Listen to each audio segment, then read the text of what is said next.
भगवत प्रेमी भक्तों, जय श्री कृष्ण। एकादशी व्रत कथा की श्रृंखला में आज मोक्षदा एकादशी।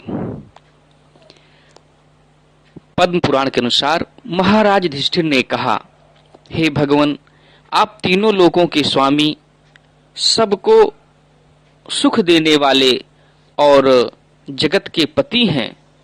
मैं आपको नमस्कार करता हूँ। हे देव, आप सबके हितैषी हैं, अतः मेरे संशय को दूर कर मुझे बताइए कि मार्गशीर्ष एकादशी का क्या नाम है। उस दिन कौन से देवता का पूजन किया जाता है और उसकी विधि क्या है, कृपया मुझे बताएं। भक्तवत्सल भगवान श्री कृष्ण कहने लगे कि धर्मराज, तुमने बड़ा ही उत्तम प्रश्न किया है। इसके सुनने से तुम्हारा यश संसार में फैलेगा। मार्गशीर्ष शुक्ल एकादशी अनेक पापों को नष्ट करने वाली है। इसका नाम मोक्षदा एकादशी है। इस दिन दामोदर भगवान की धूप दीप नैवेद्य आदि से भक्ति पूर्वक पूजा करनी चाहिए। अब इस विषय में मैं एक पुराणों की कथा कहता हूँ। गोकुल नाम के नगर में बैखानस नामक राजा राज्य करता था।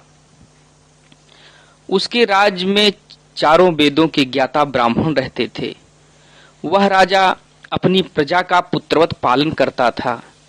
एक बार रात्रि में राजा ने एक स्वप्न देखा कि उसके पिता नरक में हैं। उसे बड़ा आश्चर्य हुआ। प्रातः वह विद्वान ब्राह्मणों के पास गया और अपना स्वप्न सुनाया। कहा, मैंने अपने पिता को नरक में कष्ट उठाते देखा है। उन्होंने मुझसे कहा कि हे पुत्र, मैं नरक में पड़ा हूँ, यहाँ से तुम मुझे मुक्त कराओ। जब से मैंने ये वचन सुने हैं, तब से मैं बहुत बेचैन हूँ। चित्त में बड़ी अशांति हो रही है। मुझे इस राज्य, धन, पुत्र, स्त्री, हाथी, घोड़े आदि में कुछ भी सुख प्रतीत नहीं होता। क्या करूं? राजा ने कहा, हे ब्राह्मण देवताओं, इस दुख के कारण मेरा सारा शरीर जल रहा है। अब आप कृपा करके कोई तप, दान, व्रत आदि ऐसा उपाय बताइए जिससे मेरे पिता को मुक्ति मिल जाए। उस पुत्र का जीवन व्यर्थ है जो अपने माता पिता का उद्धार न कर सके। एक उत्तम पुत्र जो अपने माता पिता तथा पूर्वजों का उद्धार करता है, वह 1000 मूर्ख पुत्रों से अच्छा है। जैसे एक चंद्रमा सारे जगत में प्रकाश कर देता है, परंतु हजारों तारे नहीं कर सकते। ब्राह्मणों ने कहा, हे राजन, यहाँ पास ही भूत भविष्य वर्तमान के ज्ञाता पर्वत ऋषि का आश्रम है।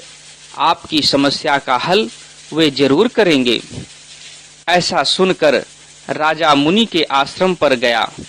उस आश्रम में अनेक शांत चित्त योगी और मुनि तपस्या कर रहे थे। उसी जगह पर्वत मुनि बैठे थे। राजा ने मुनि को साष्टांग दंडवत किया। मुनि ने राजा से सांगोपांग कुशल पूछे। राजा ने कहा कि महाराज, आपकी कृपा से मेरे राज्य में सब कुशल है, लेकिन अकस्मात मेरे चित्त में अत्यंत अशांति होने लगी है। ऐसा सुनकर पर्वत मुनि ने आंखें बंद की और भूत विचारने लगे।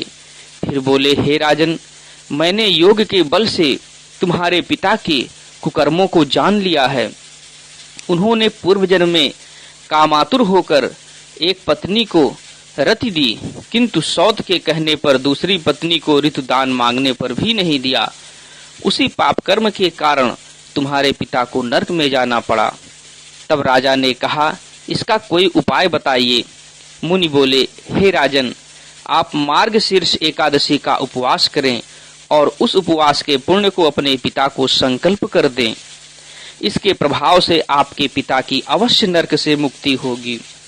मुनि के ये वचन सुनकर राजा महल में आया और मुनि के कहने के अनुसार कुटुंब सहित मोक्षदा एकादशी का व्रत किया। इसके उपवास का पुण्य उसने पिता को अर्पण कर दिया। इसके प्रभाव से उसके पिता को मुक्ति मिल गई और स्वर्ग में जाते हुए वे पुत्र से कहने लगे, हे पुत्र, तेरा कल्याण हो। यह कहकर स्वर्ग चले गए। मार्गशीर्ष मास की शुक्ल पक्ष की मोक्षदा एकादशी का जो व्रत करते हैं उनके समस्त पाप नष्ट हो जाते हैं। इस व्रत से बढ़कर मोक्ष देने वाला और कोई व्रत नहीं है। इस कथा को पढ़ने या सुनने से वाजपेय यज्ञ का फल मिलता है।